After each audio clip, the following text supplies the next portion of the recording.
Ô gente, você que é professor ou professora, imagine as seguintes situações. Número 1. Você está ministrando sua aula e a sala é invadida por um parlamentar a fim de fiscalizar se na sua aula está ocorrendo algum tipo de doutrinação ideológica. Número 2, uma filmagem contendo apenas uma parte de sua aula é jogada fora de contexto nas redes sociais e isso leva à sua demissão, ou a uma perseguição política ou ideológica, ou mesmo a ameaças de morte. Que país horrível para um professor trabalhar seria esse, hein?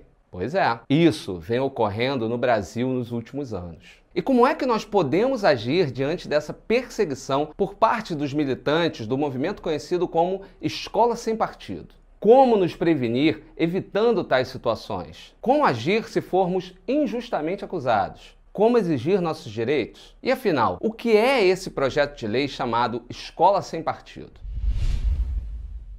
Nesse vídeo, vamos ver como podemos evitar problemas e nos defender dos ataques promovidos pelos militantes desse movimento. Essa não é a primeira vez que eu falo sobre esse tema. Aqui no canal há 2 ou mais vídeos a respeito dessas acusações que eu considero fantasiosas de doutrinação marxista em sala de aula. Inclusive, em um deles, eu digo por que considero que acreditar em doutrinação é o mesmo que subestimar a inteligência dos jovens. Eu vou deixar os links aí na descrição e um card aqui em cima.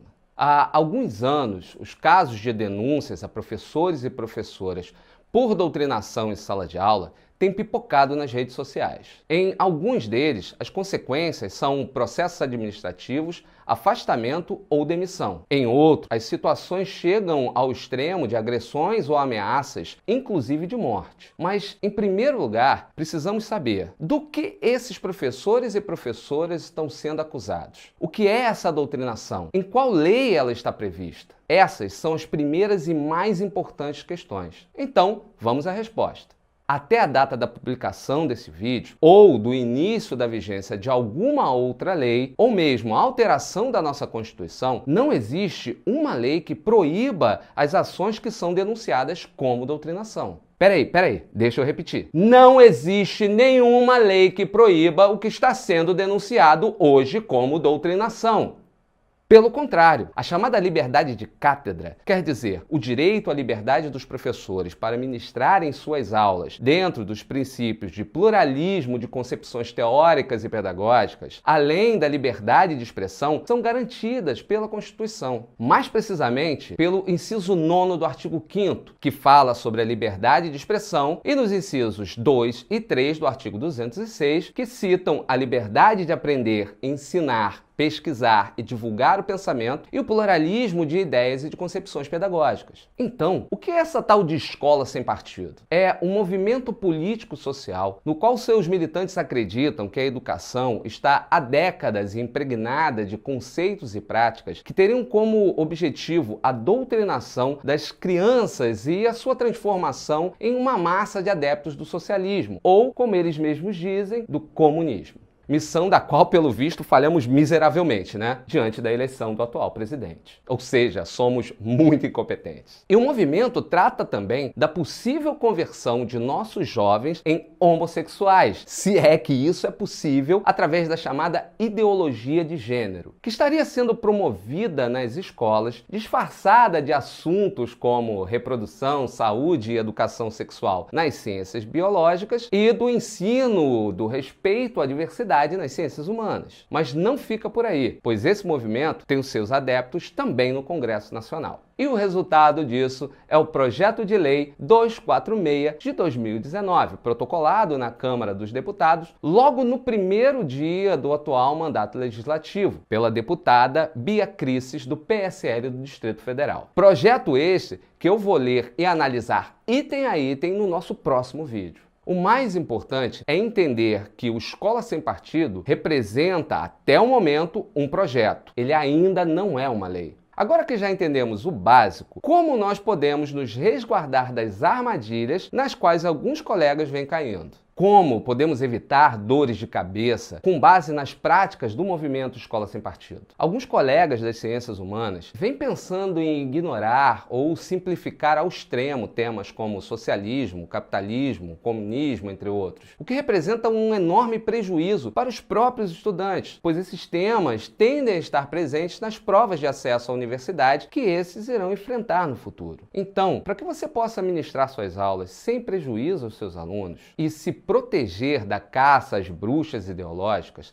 aí vão algumas dicas. Conheça as leis e mantenha consigo os textos que nos amparam. Procure saber o que a instituição pensa a respeito da liberdade de cátedra, se ela apoia o pluralismo de concepções e ideias. Isso ajuda a prever situações que possam levar a uma demissão injusta. Porém, se ela ocorrer, não se cale, busque seus direitos. Torne pública qualquer situação de assédio moral em função de suas visões políticas. Aqui, nesse caso, valem as dicas que eu dei no vídeo sobre como lidar com assédio moral nas escolas. O link também vai estar aí embaixo. Mantenha à mão o telefone de um advogado com o qual você já tenha conversado previamente sobre o assunto, ou do seu sindicato. De preferência os dois. Eu sei, parece absurdo, mas vai valer a pena. Evite comentários agressivos, grosseiros ou xingamentos a políticos em sala de aula. Você não está proibido de expressar a sua opinião, só a faça com o decoro esperado de um profissional de nível superior. Quando um aluno te perguntar sobre outras visões a respeito de um tema, peça a ele que dê exemplos. Caso ele dê e você conheça, sendo uma teoria reconhecida, formulada através do método, não custa nada contrapor. Caso você não conheça, não invente. Diga que não conhece a teoria e prometa retomar em outra aula depois que você a conhecer melhor. Provavelmente, um jovem de ensino fundamental ou médio, nesse momento vai se inflar, se encher de autoconfiança e perguntar como você pode não conhecer aquele autor ou tese. Diga que vai se aprofundar depois naquilo e que vai retomar o tema na aula seguinte e pronto. Deixe curtir seus 30 minutos de glória. Não seja vaidoso. Não caia em armadilhas. Se o aluno perguntou a sua opinião, pergunte a ele se essa opinião é fundamental para que ele compreenda o conteúdo. Exponha, se você quiser, mas deixe claro o tempo todo ao longo da sua fala que se trata somente da sua opinião. Seja atento ao uso de celulares por seus alunos. A maioria das escolas proíbe o uso em sala de aula, mas a maioria também faz vista grossa para isso. Daí, cabe a você decidir se vai permitir o uso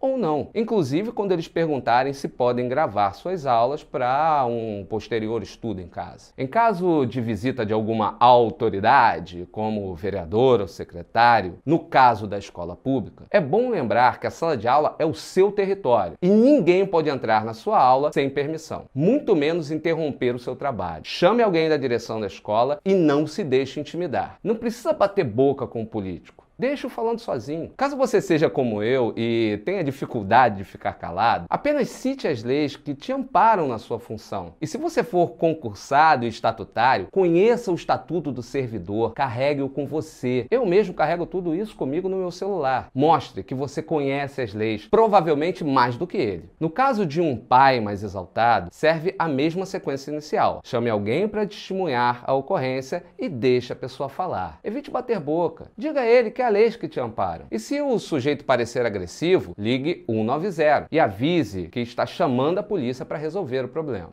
Isso também serve para uma ameaça vinda de algum aluno. Caso vaze alguma gravação contendo uma fala descontextualizada da sua aula, denuncie na rede onde ela foi posta como conteúdo difamatório. Faça contato com o seu advogado ou com o seu sindicato. Processe o responsável com base no inciso 10º do artigo 5º da Constituição e exija reparação por danos morais ou materiais. Envie cartas registradas para a rede do Google e do Facebook explicando o ocorrido e solicitando a retirada do conteúdo do ar. Essa carta poderá ser anexada ao processo. Caso ache necessário, procure veículos de mídia, em especial da mídia independente, e tente expor sua versão dos fatos. No nosso país, o desconhecimento das leis, somado a hábitos de abuso de poder desenvolvidos ao longo de 20 anos de ditadura, levam políticos e grupos com os seus próprios projetos de poder a tratar o professor como criminoso, quando, na verdade, os criminosos são aqueles que tentam cercear seus direitos previstos pela Constituição.